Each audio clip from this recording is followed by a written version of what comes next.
एक देवरानी जेठानी थी। जेठानी अमीर थी और देवरानी गरीब थी। तो देवरानी जेठानी के घर पे काम वाम करती थी, इसी से उसको खाने पीने के लिए कुछ मिल जाता था।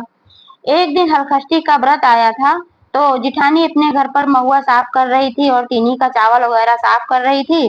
और देवरानी ने भी व्रत रखा था, जेठानी ने भी व्रत रखा था। लेकिन देवरानी के पास कुछ भी नहीं इतना पैसा था कि वह सब सामान मंगा पाती।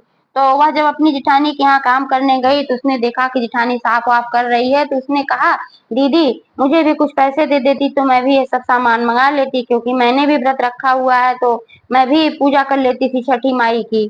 तो जेठानी ने कहा, क्या करेगी पैसा, मेरे पास ये सब सामान है, मैं इसमें से तुझे दे दूंगी। तो देवरानी ने कहा, ठीक है आप ही दे दीजिएगा फिर भाई।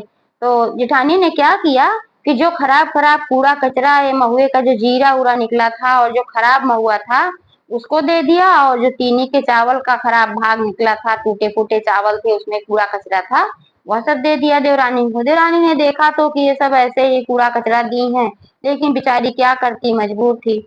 वह लेकर गई और उन्हीं सब चीजों से उसने छठी माई की पूजा किया, लेकिन पूरे श्रद्धा से किया, पूरे भाव के साथ किया। और कहा, हे छठी माई जो मेरे पास है मैं इसी से आपकी पूजा कर रही हूँ।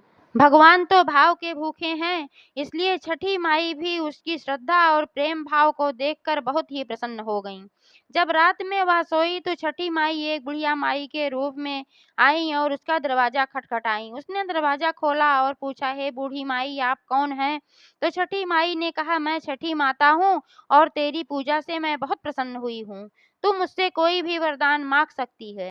उसे साक्षात छठी माई का दर्शन हो गया तो उसके मुंह में कोई शब्द ही नहीं थे बोलने के लिए, वो एकदम अवाक हो गई थी। फिर छठी माई ने कहा, बोलो क्या लोगी, छर लोगी कि भर भर? तब उसको कुछ भी समझ नहीं आ रहा था, उसने कह दिया छर। तो छठी माई ने कहा, अच्छा ठीक है, अपना दरवाजा बंद कर ले और सो जा। और छठी माई ऐसा कहकर चली गई। उसने अपना दरवाजा बंद कर लिया और सो गई। सुबह उठी तो उसने क्या देखा कि उसके घर में सोना चांदी हीरा मोती जवाहरात सब कुछ एकदम भर गया था, किसी भी चीज की कमी नहीं रह गई थी। फिर वह उसको सहेजने में लग गई तो अपनी जिठानी के यहाँ काम करने नहीं गई।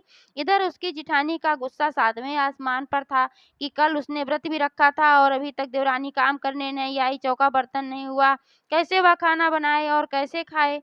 जब थोड़ी देर और इंतजार किया उसने, उसकी देवरानी नहीं आई, तो वह गुस्से में भरी देवरानी के घर गई और फूटते ही बोली, क्या कर रही है तू, जो अभी तक नहीं आई? कल से मैं व्रत हूँ, कुछ खाना-वाना बनाऊँगी कि नहीं? तूने काम नहीं किया।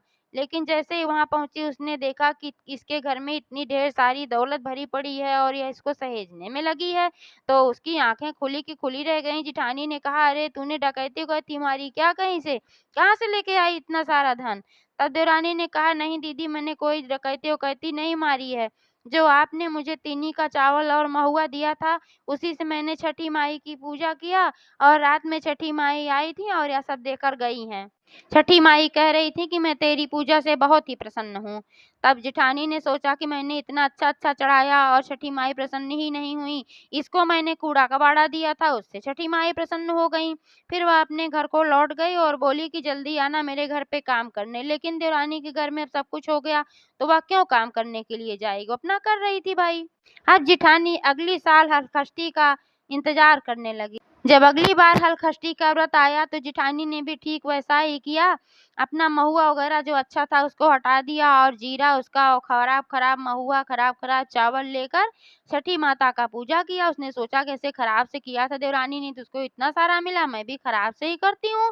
फिर रात में वह भी सो गई और इंतजार करने लगी कि अभी छठी माता आती हैं। तो इंतजार ही कर रही थी, वो सो तो रही नहीं थी, उसकी तो आँख लगी नहीं रही थी। तो छठी माता उसके भी घर आईं और कहा कि वर माँगो, क्या माँगती हो? छर-छर लोगी कि भर-भर? तो उसने सोचा छर-छर कहूँगी तो शायद कम मिलेगा, तो भर-भर बोल देती हूँ। उसने फटाफट बोला भर-भर लूँगी।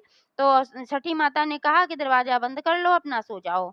और दरवाज़ा बंद कर ली और सो गई। सुबह जब उठी तो सोच रही थी कि अब मेरे घर में बहुत सारा सोना-चांदी होगा, लेकिन वो क्या देखती है कि हर तरफ मल-मूत्र भरा पड़ा था, गंदा ही गंदा भरा पड़ा था।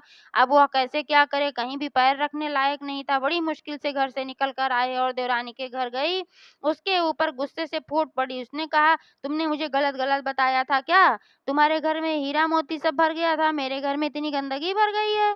मैंने भी ऐसे ही पूजा किया जैसे तुमको दिया था पिछले साल खराब-खराब। तब देवरानी ने कहा, हे दीदी, आपने गलत किया, मेरे पास नहीं था, इसलिए मैंने श्रद्धा भाव से किया था, तब छठी माता प्रसन्न हुई थी। आपके पास होते हुए भी आपने गंदा-गंदा चीज़ खिलाया तो आपके घर में गंदा ही होगा ना। तो उसे अपने कर्मों का फल मिल गया, बुरे काम का बुरा नतीजा होता ही है। एक बार बोलो छठी मैया की जय।